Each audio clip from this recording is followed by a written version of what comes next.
Hey guys, welcome to another video, and obviously I got this set up now. I hope this looks good, but on a more serious note, Sly Stone had passed away a few weeks ago, and as I said in my Brian Wilson video, I wanted to do a video about it because he is an important artist to me and an important artist to music in general. So without further ado, I want to talk about my favourite album from them, There's a Riot Going On. Funk has always been one of my favourite genres of music, you know, whether it was the unique instrumentation of an album like Funkadelic or the fusion of genres like Get Up With It. It was always a genre that would be a go-to for me. And an act that always stood out to me was Sly and the Family Stone. And going by these ratings, I think everyone would agree. Obviously, a couple of weeks ago, or however long ago it is when I released this, Sly Stone had passed, and it left me confused. It didn't feel real.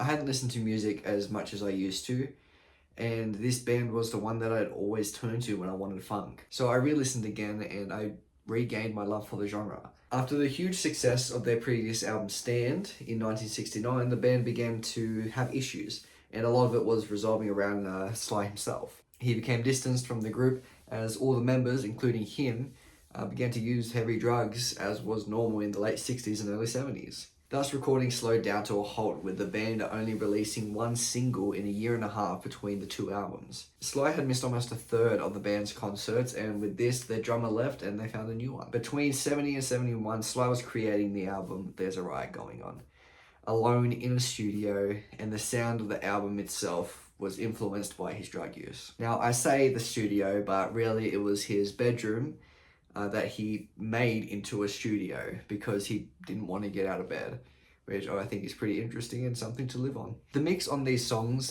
can really be muddy and almost unintelligible at times, but it just works for some reason. He just has that charisma. Sly would often overdub the sounds of the rhythm box manually with drum sounds, which contributed to this odd mix. Instead of playing together as well, the band would also overdub alone with Sly rather than playing together as they did before. It's a really interesting sound that I hadn't heard anything even close to on a funk record. Now, one thing that I have to mention about this album is the title, There's a Riot Going On, and it's interestingly a direct response to Marvin Gaye's What's Going On. You know, they covered similar topics within the black community. One with a more uplifting Marvin Gaye and one with a more, I guess, realistic and depressing take on it with There's a Riot Going On. So without further ado, let's get into the first track, Love and Hate, and it perfectly illustrates where Sly was at this point of his life. As I said before, he had his recording studio brought into his bedroom, and so he did all of these songs while lying in the bed, and you could definitely feel it, and he says that himself, "Feels so good inside myself, don't want to move." So, what else can you say? There are times on this track where Sly is almost unintelligible, but it really adds to the atmosphere and the darkness of the album, and it is a perfect setup for what is one of the greatest funk records of all time. The next track, Just Like a Baby, almost feels like a fever dream, with the dreamy production and whirly vocals, making for one of the, for lack of a better word, vibiest song in the album. The bass line is addictive, and the simple riff is used to perfection. This whole song feels so smoky and hazy, and I feel like I got a contact high from listening to it. In all seriousness, no, this is one of the dreamiest funk songs of all time, with the lyrics matching its strangeness. Sly says that he and others around him are like babies. Sometimes we cry, everything is new, and we see others growing. It's a truly, truly strange song that somehow works perfectly. Poet is the next track, and in this song, he just says what he is.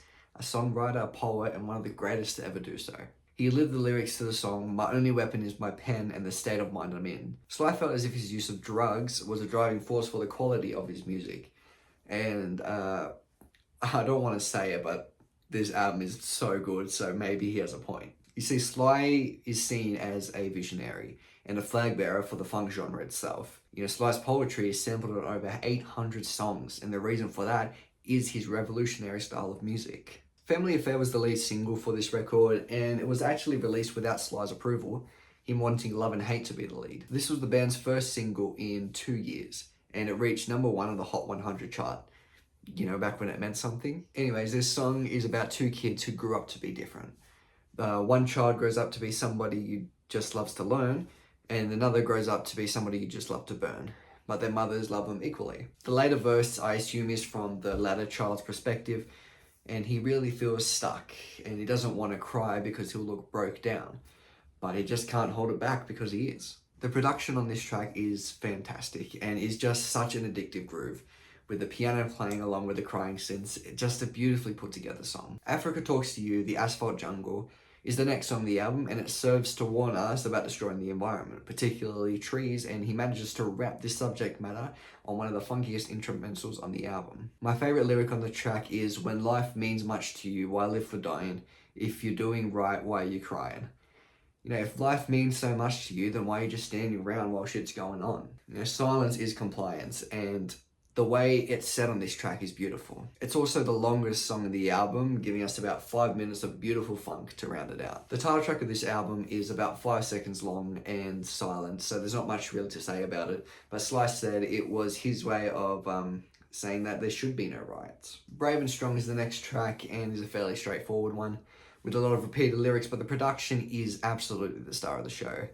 It feels like there are so many moving parts and they all work together so perfectly.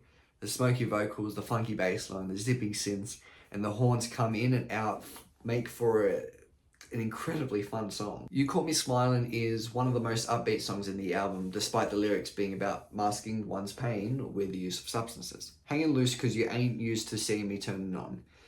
You're not used to seeing me happy, but because of the drugs that I've been using, here I am, I'm happy now. While it's not as direct, it's quite similar to Hey Ya in a sense in regards to the subject matter and production. Funnily enough, this actually became the third single released from the album because of its pop appeal. The next track, Time, is one of the slowest in terms of production on the record, with it being a lot more stripped back than the previous tracks, and you just can't help but nod your head to the beat. His vocals are also super interesting on this track because it ranges from this loud, gritty yell to this soft, calm and beautiful voice.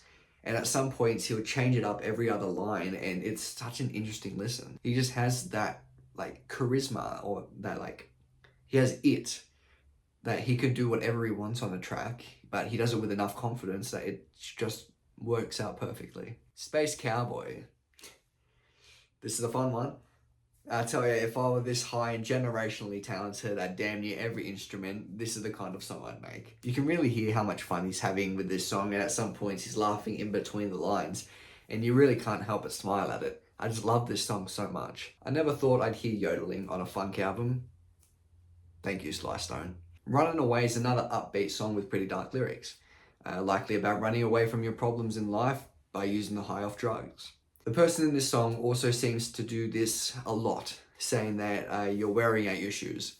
This person keeps running away from his life, but he'll just keep coming back eventually, with the closing line being a longer trip back home. I just absolutely love the lyricism on this, and the vocals complement it perfectly. It's simple, it's cheery, it's everything I love for a song with a dark subject matter. The production, again, is just so infectious, and when the horns come in, I just transcend from this mortal plane. I just love it so much. And the final track, Thank You for Talking to Me, Africa, infectious, addictive, every other word you can use to describe this, because my God, I could feel every hit of the bass in my soul. Just one of those songs where you have to close your eyes and let it take you to places you've never been before. It's repetitive, but it never gets old, and this is helped with the vocals from Sly being so murky and crazy at times. Interestingly enough, it's actually a slowed down version of a previous song of theirs, Thank You for Letting Me Be Myself. But in my opinion, it's an improvement on every aspect. It really is the perfect way to close off an album like this, with an infectious beat and unique vocals that are a signature for the band. This album right here is funk, and Sly Stone is funk. One of the great visionaries of his time and one of the most influential and groundbreaking artists of all time. Even at a time where his mental state was at his lowest, he managed to produce one of, if not the greatest funk album of all time. Now, as I said before, funk is one of my favorite genres of music, and Sly and the Family Stone are a huge reason why. The death of Sly made me go back to albums that I used to love. You know, albums like Maggot Brain and Stand, and regain my love for the genre, and honestly for music in general. So thank you, Sly Stone, for your contribution to music. And not only to funk, actually. I've actually been listening to a lot more music in general. The passing of both Brian Wilson and Sly Stone really changed the trajectory to where I'm at. I don't know if I will be listening to artists like Melvins or Electric Wizard again, like ever again, if these hadn't have happened. So I just wanted to thank both Sly Stone and Brian Wilson, for your contribution to my life personally and to everyone's life who you've changed with your incredible music. So thank you, Sly Stone. Thank you, Brian Wilson, for both of your contribution to music. And that's about it, guys. I hope you guys enjoyed this video. I hope you like the new setup. This is what I'm going to be rocking with. It's a bit unfinished, obviously, here. So, yeah. This is the setup for now. If you guys want anything changed with it, or if there's anything that needs to be changed, just let me know in the comments. And yeah, I hope you guys enjoyed this video. Don't forget to like and subscribe, and see ya.